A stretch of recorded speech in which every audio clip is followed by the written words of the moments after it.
அனைவருக்கும் வணக்கம். அகத்தவம் ஆண்டின் ஒவ்வொரு நாளும் February 8 ஜேம்ஸ் அலன் அவர்கள் புக் ஆஃப் மெடிடேஷன் என்ற இந்த நூலில் February 8 என்ன பகிர்ந்துள்ளார் என்பதனை முதலில் தமிழ் மொழியில் காண்போம். தமிழ் மொழியில் ஒரு சொல்லில் கூற வேண்டும் என்றால் பொது நீதி என்று கூறலாம்.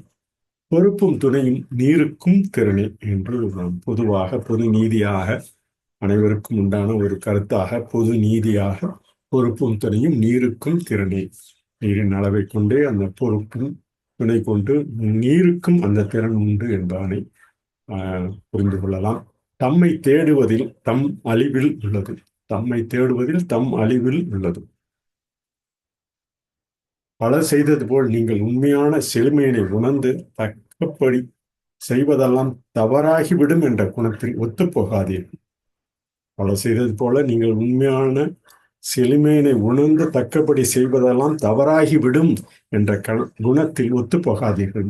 நீங்கள் எந்த உடன் நிகழ்வு உண்மை என நம்புகிறீர்களோ அதை செய்யுங்கள்.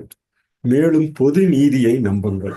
உள்ளுணர்வு ஆற்றலை ஆக்கத்துடன் எப்போதும் கட்டி காத்திட வேண்டும் என February 8 தமிழ் மொழியால் ஜேம்ஸ் அலன் பதித்த அந்த ஆங்கில பதிவினை கூறலாம்.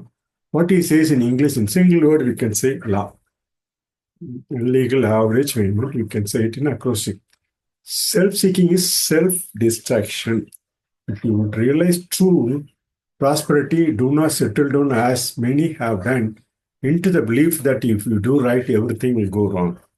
So, you would realize true prosperity, do not settle down as many have done into the belief that if you do right, everything will go wrong. Under all circumstances, do that which you believe to be right, and trust the law, trust the divine power, and you will always be protected. In the sense, you can say it in acrostic law, legal average movement. Say it in single word, we can say law.